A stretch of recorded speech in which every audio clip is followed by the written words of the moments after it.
our lights on. We're looking good. All right. We're looking good. We're gonna wait for people to pop up, make sure we're live, because sometimes Facebook's been lagging. Yeah. Here we go, right? Comments are gonna appear. We're gonna start seeing it any second now. It's gonna pop up any minute. In 3, 2, 1, do it! Come on, come alive! If you're out there, give me a comment, do something, do a thumbs up. There it is, There's we made somebody. it, Donald! I see it, Donald. First one to pop up. Hi guys, Randy Dietrich at Blue Ridge Winery, where the mission here is to add value to your life. And I hope we do that today. Oh my gosh, guys. I have George Strunk with me today. George, he owns a gas station called George's Quick Stop up there on 209 in Marshalls Creek. Great place. You can find Blue Ridge wine at the Quick Stop. Right, George? All of Thanks for it. being It's here. all there. Thanks for having Thank me, you, George. Randy. I'm really Yeah, grateful. it's great to be Guys, here. this is going to be a big treat, really big treat. Roseanne, Alisa, I see you. Diana, thanks for joining me. A lot of we're out in the vineyards. We're back in the vineyards always. The sun's not out today, so it's kind of nice we're not being blinded. Remember last week I was like this? Oh my God. Right? Greg, George, I see you. So George wrote me this past week, or 2 weeks ago, and he goes, Randy, I want to talk about the word fear. I want to talk about how to overcome fear and how to use it to your advantage. I thought, well, there's a topic for you. Holy cow. So I decided to put something really quick together, and I got to tell you this up front. George and I did not talk about this until right now. He wrote his talk, I wrote my talk, and we just talked right now. You are going to be amazed of how they interconnect and how they overlap. It's amazing stuff. So here we go. The topic is fear. I hope it has value to your life.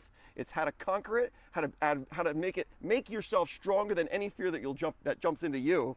So here we go. How big would you play in life if you knew you couldn't fail? How big would you go? What would you do? Who would you become today? Who would you decide to be today? George Jacobs, I see you, dude. Love you, dude. Diane. You know, you were given dreams and aspirations for a reason, and most people live and die and they never know why.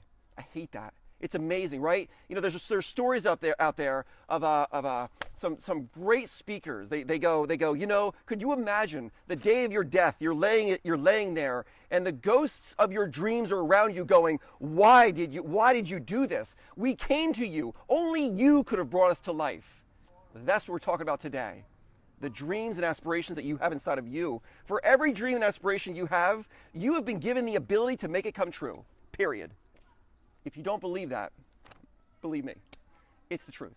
Every single thought, every single dream that you have, you've been given the seeds of greatness to make it happen. Otherwise, you would not have the thought. It's just that simple. There's only 2 motivators in this life. It's necessity or desire. I love the hearts. Thank you, guys. I love that. There's only 2 things, necessity or desire. They're the 2 motivators, but there's only one obstacle to overcome. You know what it is? Fear. It's the fear. And it's all synthetic fear. It's all made up. It's not really real. Your life, I say it all the time, your life begins right at the edge of your comfort zone. That's where your life begins. Get out there, stay out there, live out there. When you do that, if you get out of that, you'll feel so bored. Get out of your comfort zone. Luckily, goals are not finish lines. There's no such thing as arriving. There's no such thing as finishing. There's no such thing as winning in an absolute sense. You know why? Because every single goal, every single achievement that you do, someone else can beat or you will beat. So there is no end point. That's the whole key to life. But you know what the real deal is? It's who you need to become to achieve the goal. That's the real deal. The greatest achievement is who you need to become. That's it. What fear must you conquer to become the next best version of who you are? I ask myself that all the time. What's the next big thing that I need to go after that I'm so scared of that once I do it, I'll go, oh my gosh, I can't believe I was afraid of that. Because fear is rooted in the darkness. It's rooted in the unknown. The moment you know, it's like, well, duh. Imagine if you were to walk into a haunted house and all the lights are on. It would look dumb. Because only in the dark is it scary. It's the unknown. There's nothing to be afraid of. Tony Robbins says this, conquer fear or fear will conquer you. And I agree. I love it. Good to see you guys. Nancy, I see you, Jessica. You know, my mom spoke to fear, guys. My mom would say this all the time. She would say to me and my brother Britton, she would go, guys, life is simple. All you're going to need to do with your life is pursue all your dreams with every single bit of imagination God gave you, and then just don't ever let fear interfere with your life. That is the best recipe I've ever seen for success in life. Just ignore fear. Just ignore it. Everyone knows. Everyone knows. For the first time today, I finally understood this. I love the hearts, guys. Thanks. Can I tell you this? When George gave me this topic, I thought, fear. We're going to write on fear, huh? And then I got thinking about it, and I got writing. And today I'm dropping Maggie off over at school, and I'm driving back doing the finish touches on this. And I finally understood when the Bible says the fear of God is the beginning of wisdom and understanding. I never understood that. Love the hearts, guys. Thanks for that. I never understood that, really. I never got it completely. I never was like, wow, I got my head around that. Because I remember thinking, what is there to be afraid of? God's a loving God. But you know, with all this man-made synthetic fear that we're talking about here, when you compare that to the seeds of greatness that God put in us, that he expects us to maximize, well, now there's some fear. You okay? Because, oh my gosh, am I going to be living up to all the greatness that God put in me for his cause? Is that going to happen? There it is. That's what we should be afraid of. Don't be afraid of failure. Be afraid of never living up to your potential. That's what we should be afraid of. When it comes to fear, this is what I know. When you sense fear, go stronger, harder, push faster in every way, be the aggressor. Fear is trying to make you sit down in the game of life. When you sense fear, go harder, go faster, become angry at fear. It has no place being inside of you. If you take this approach, I promise you, you're going to win at the game of life. If you don't, you're going to be forced to sit down on the sidelines, and your life will pass you by. God gave you hopes and dreams inside of you and every single bit of ability to make it happen. It's up to you to choose to do it. When you feel fear, just do it afraid. Best advice. So what do you think, George? I love it. Want to do it? I love it. My gosh. So, guys, this is George. George's been a good friend of mine for years. Love this guy. And you're going to see throughout this, George and I think a lot alike. Oh my God. George, good to see you, man. Thanks for having me, brother. Dude, I'm it's grateful. so good to be here. Yeah. I'm grateful. I'm terrified. But I'm also grateful. And that's a sneak peek to what's coming. And if that makes any sense to you, you probably don't need to listen to the rest of this. But if you're curious about how you can be terrified and grateful at the same time, in a good way, just keep listening. I'm here. I asked Randy if I could talk about fear, and it's because I've struggled with fear and anxiety myself. I've not done things out of fear, and I feel stupid about that now, and I've given that up. I don't not do something because of fear anymore, because there's things that I'm here to do on this earth, and I'm going to do them. And just like you said, if I have to do them afraid, I'll do them afraid. But if I can lose the fear, I do, and I've got strategies for that, and I want to share those strategies with people, Randy, because there's so many people. If you look at the world and the state of our country, the state of the world, the state of the economy, it's overcome with fear. And yes, we're in the middle of a pandemic, and we're coming through it. But it was before that. It was before the pandemic. It was long before that. And if we could break fear, if we could somehow teach people how to cope with fear and not respond to it, and do what they were called to do anyway, man, imagine the dreams, imagine the souls and that have been debilitated of their dreams, the lost productivity. Imagine how many Elon Musks are out there. Exactly. How many Steve Jobs, how many Randy Dietrichs are out there week. that are never going to see the light of day only because of one thing, a silly emotion called fear. Yep. Just imagine that. So that's why I wanted to talk about it. I told you he's uplifting. I told you guys. We weren't created with fear. My pastor, Pastor Scott, preached a sermon a few years ago that touched me so deeply, and he taught that God created human beings with only 2 innate fears. Little babies, brand new newborns, only fear loud noises and falling. And we have a 6-month-old at home, and he's right over there on his mama's carrier, and he gets startled with loud noises, and he gets startled if he feels like he's going to fall. He's not afraid of anything else. He's not afraid of the dark. He's not afraid of failure. He's not afraid of being alone or being hurt emotionally or physically. He's not afraid of losing a loved one. He's not afraid of dying. He's not afraid of starving.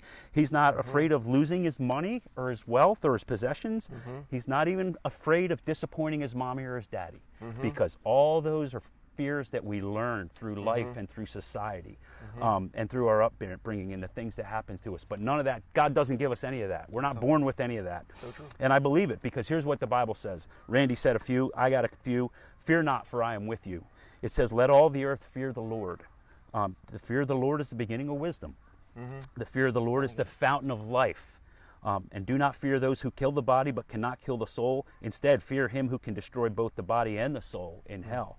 And my personal favorite, fear of man lays a snare, but whoever trusts in the Lord is safe. So I really believe that we weren't created that way. And there's science and studies, right, Randy, that show that we were not created with that. We were only created with those two most basic fears. Yeah. Everything else is learned. Everything else is learned. And so I think fear is simple acronym. If you can remember this, it stands for false evidence appearing real.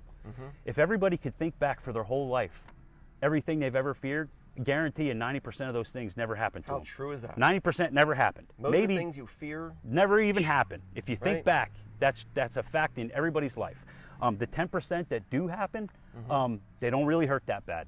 It's all created in our head. A few examples, in my 5 years as a business owner, there's things, my Price Chopper deal, because my store is the redemption point for the Price Chopper points up in Marshalls Creek. And I always said, you know, my first few years, I said, if I ever lose that Price Chopper deal, if anything happens to that Price Chopper, I'll probably be done. This business will be done, right? Wow. And a couple years ago, I just decided I need to figure out how to get rid of this Price Chopper deal, because there was problems with it. And so Price Chopper's gone, and we're Valero now. And guess what? The business is as good as ever. So I always said, if I lose that deal, I'm done. Yep. And then when COVID came, when COVID broke in March of 2020, it came after a terrible winter, really slow traffic. Business was really bad, and then COVID happened, and I said, well, now we're done. And I was actually making plans to exit the business. Wow. And lo and behold, COVID actually did that business a favor, because so many things were closed, but we were essential, so we were still open. And the products we had, people needed and they wanted. Neat. And so business went crazy Yeah. because of COVID. So COVID didn't take us out either. So there's two things that I really feared were going to do us in, and they happened. That was Right. part of the 10% that actually happened, and they didn't do us in. No, it actually helped us. Right. It actually helped. Yeah. So it's false evidence appearing real when Right. you fear something. But Randy, you gave a great talk about what's wrong with fear and how to push through it. Let's talk more about the how. What's the opposite of fear? What's everybody think the opposite of fear? Put it in the comments. We know what it's going to say. What do you think, Pam? What do you got? What's the opposite of fear? What do you think, Greg? I see you there, dude. It's not courage, but that's what everybody's thinking. Courage is important. Courage is very important, and being brave is very important. In fact, it's one of the strong family values. We've codified and documented our family values. There's about 14 of them, so that we're raising our boys intentionally, giving them what they know and to be true and what they believe, instead of leaving it to chance. One of them's courage, and it says right on their wall, it says, courage. We do not fear man, circumstances, or failure. We trust God for health, safety, and protection in every situation.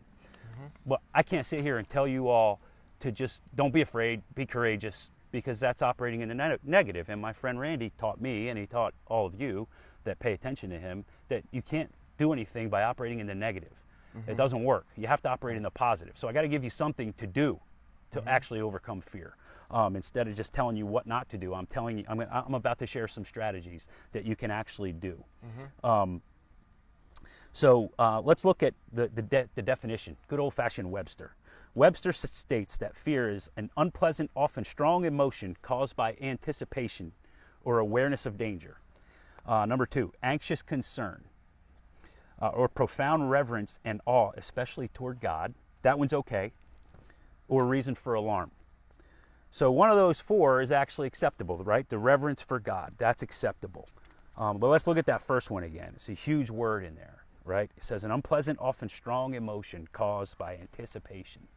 Anticipation, Randy. That's the problem. That's it, friends. That's the problem right there. Anticipation. What's the opposite of anticipation? Here's what you do. This is step 1. This is step 1 of overcoming fear. The opposite of anticipation is staying in the moment, is living in the moment, right here, right now, this second, every single moment. There's nothing wrong in my life right now. There's no worries, there's no business problems, there's no employee problems. Of course there is, I'm a business owner. There's all kinds of challenges and problems out there, right? But I'm sitting in this beautiful vineyard with a great friend who's got all kinds of wisdom and a million gallons of beautiful wine inside. Right. What can be wrong, right? You got to live in the moment. You got to stay in the here and now. And sometimes you have to break it down by second. You have to look at yourself and touch yourself and pinch yourself and say, I'm okay. Everything's okay. There's nothing for me to be afraid of. My great Grammy Catherine, she was a professor. She was an art professor, and she had all kinds of wisdom. And she used to teach us when we were kids. She'd say it all the time. Yesterday's history. Tomorrow's a mystery. Today's the present, and that's why we call it a gift. That's awesome. So just remember that. Always live If you can live day by day, that's fine. But if you got to break it down second by second, that's even better. Cherish every moment, and fear can't live in you. It's like light and darkness. They can't coincide. If you're living in the moment and you're counting your blessings, then there's no fear. One example is Tiger Woods. I love to play golf, and I love Tiger Woods. Even for all his faults, I still love Tiger Woods. He's the greatest golfer in the world, and I challenge anybody to challenge me on that. He's the greatest golfer in the world, but he was never number one. Seldom was he number one in every single category: driving, irons, wedges, putting. Never was he number one in all those in any given year. Most of the time, he wasn't number one in any of them. He was near the top, but he was never number one. But all the commentators, historians, his fellow competitors, anyone that knows golf will tell you Tiger Woods' greatest strength was his mental strength, was staying in the present. Didn't matter what he was facing. He could be 3 down with 3 to play in a major championship and have a 10-foot putt, and he wouldn't be thinking about 3 holes ago where he blew it, and he wouldn't be thinking about the next 3 holes where he has to be perfect. He'd be thinking about that 10-foot putt. Every ounce of his existence would go into that putt, and then he would go from there and play the next shot. Another example is the Navy SEALs. I love to watch the SEALs and pay attention to them, and I've studied their training, and I listened to a talk live a couple times from a guy named Captain Tom Chabey, and he's on YouTube. You can find him. He gives a talk called CRT, and he led SEAL team operations in Afghanistan and in Iraq, and you know, the Navy SEALs are put into the worst situations imaginable, the most barbaric and inhumane conditions with the worst people on the earth. And when they go into those situations, Randy, they expect to come home. It doesn't always work out that way, but when they leave, they know in their hearts and in their minds, we're going to go do this, and we're all coming home, every single one of us. And the reason that is because they don't have fear. And the reason they don't have fear is because they stay in the moment and they look at every circumstance that confronts them that's about to kill them as not a problem. It's not a threat. That's the T in CRT. It's a challenge. It's just it's something we got to do. That we got to solve this problem, and then there's going to be another one, and we're going to solve that one. But right now it's this one. And they go through that training, that extreme training, to reprogram their minds to never see a threat, only see challenges. Because and there's physiology associated with it that Captain Chabey teaches. The physiology is this: when your brain perceives a challenge, it releases testosterone and adrenaline that helps you meet the challenge. Those are good things. When your brain perceives a threat, when you're thinking threat, something's going to hurt me, fear, then you get cortisol. That's a hormone that's associated with stress, and nothing good happens when your body's full of cortisol. You can't function. All you do is get scared and do things wrong and stop thinking. But adrenaline and testosterone help you think better. So that's the physiology, and that's another example of how when you say, so you can ask yourself all day long when you're going through life, C or T. It's always got to be C. This is just a challenge. This is just a problem. We got to solve the problem, then we'll go have fun. Or we'll do the next problem. There's always going to be problems. We just solve them and keep moving. So whether you're a professional golfer, a Navy SEAL, a vinter, a shopkeeper, a homemaker, a truck driver, a lawyer, a doctor, common denominator that builds the confidence to apply these things. What is it? What is it? It's experience. We all have experience. We all have life experience. Every single one of us has been kicked in the teeth. Every single one of us has experienced hardship, loss, brokenheartedness, failures, illness, injuries, disappointments. We've all fallen down, messed up, screwed up, but or even been hurt or wronged by someone else that we didn't deserve. But guess what? If you're still here and you still hear my voice, you're okay. You're still here. You're still here and you're okay. That means there's hope, because you're still here and you've still got some blessings to count. I've seen some dark days in my life, and so have you, right? But there's always blessings to count. You can always sit and say, I've got clothes on my back. I ate a meal today. I slept under a roof last night. Maybe you didn't, but you're still breathing. Maybe there's one person on the planet that loves you and cares about you. That's still one person. It might not be as many people as love and care about Randy, right? Sure. But if you have one, that's enough. Or even if you're just here to love yourself, that's enough too. So how do we tie it all together? What's the word? It's gratitude. That's the antidote. It's staying in the moment and being grateful for whatever blessings you have. That's it, Randy. If you're still here and you can focus on this second, and you have a blessing to count, like I ate a meal today, something basic, then fear can't live with you. And then you can pick yourself up And you can go to the next thing. Now, what did God call me to do? What should I do with the next moment? Right. I had a meal. What should I do with the next moment? Oh, maybe I can help somebody else with a meal. Mm-hmm. Right? Mm-hmm. So then you can take yourself forward and you start building on that. Mm-hmm. And you know, as there's less and less fear in your life, you start to go faster and faster. And you start to take that make you fearful. You start to take more chances. Mm-hmm. And when you start taking more chances, more great things happen. Mm-hmm. Right? Absolutely. That's the way it works. It's just the way it works. Fear seems so natural to so many people. It's not natural. It's not natural. Right. Being courageous and doing things in spite of fear, that's what's natural. That's natural. And that's where Randy Dietrich comes from, and that's where Elon Musk comes from, and that's where Steve Jobs came from, and hopefully someday George Strunk came from. And an 8-year-old, they think anything's possible. Yeah. Right? An 8-year-old can pursue anything, and the world builds them up. The world says to them, you're going to be an astronaut, little man, you're going to be an engineer, little man. But as time goes on, the world tends to beat us up. And all of a sudden, I say it like negativity on the outside gets on the inside of us. And that's when we begin to fail. I tell it all the time. Ships only sink because water on the outside gets on the inside. Yes. People only sink because negativity on the outside gets on the inside. That means someone planted a seed of fear in your head, and you let it grow. You let it stay there. People in life in general, I would argue that people only they're more motivated by the fear of loss than the gain of the future. It's true. It's so true. It's true. Right? And the things they want mean less to them than whatever nothing they have right now. It's like I'd rather stay here and have nothing than take a chance and go get the things I want. Right. Why? It makes no sense. It doesn't. It's not natural. We weren't created that way. No. You Because you all agree that people are more afraid to lose what they currently have than to gain for the future. So what that does is it just paralyzes you in life. You just freeze and you stay there and you try to hang on to what you have right today. That is no way to live. And I was guilty of it too, Randy. When I was buying my business, my mentor, who helped me buy the business, he's a very well-known businessman, octogenarian now. He's like another dad to me. I love him so much. He's been so patient with me. Such an amazing teacher.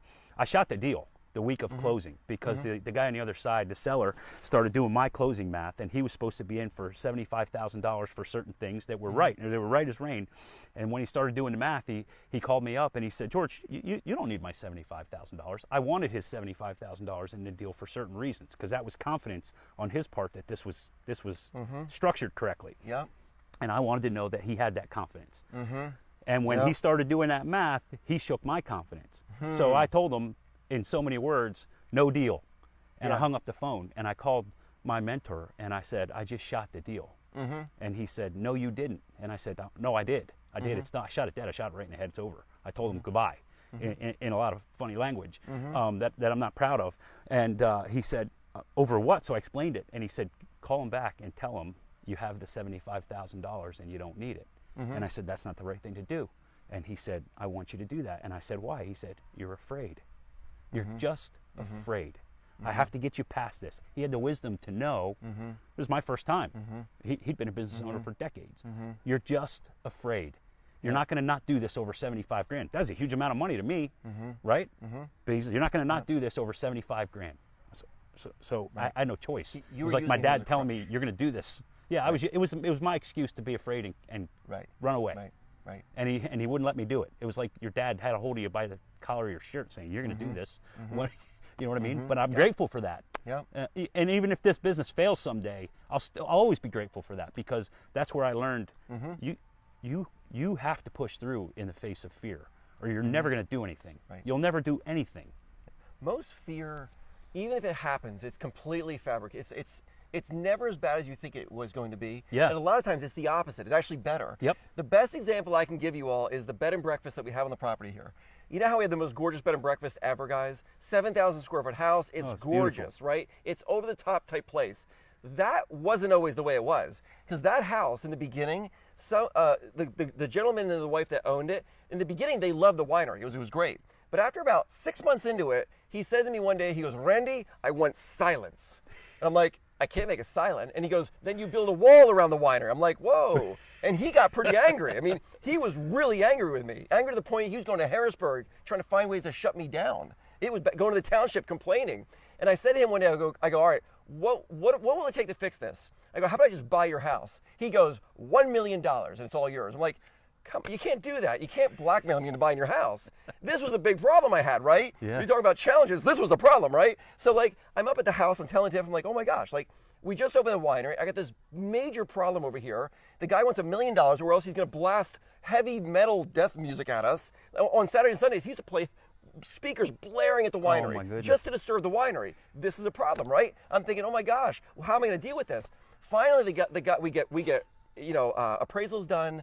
Still comes in crazy numbers. He goes, nope, I still want $1 million. I'm like, I'm not giving you $1 million for this. It's worth nowhere near that. Finally, we come to a deal. The place appraised, I'm going to give you the numbers. The place appraised for $450,000. He goes, $500,000 and the house is yours. Now I'm faced with the question of, do I make decisions based upon my own long-term peace of mind, or do I not? I say I do, but am I willing to give $50,000 for peace of mind? And the answer is yes. Yeah. I told him, sure. I will pay your money and be done with it. Today, that is the most successful bed and breakfast maybe in the country. Did I ever see that coming? Not even close. You were just It solving was a problem. nightmare. You were just It solving was a problem. Right. But it was fearful, guys. I Sure. mean, scared to death. So, what do you think, George? Awesome. I love you, dude. I love you too. Man. Thank you so much. Thanks for being here, guys. Y'all make it possible. Blue Ridge Winery is here to add value to the world. We want to do it through experiences, through presentations, through adding value to your family, your friends, yourself, your mind, your future. We love you. Thanks for making it possible. See y'all. See you guys.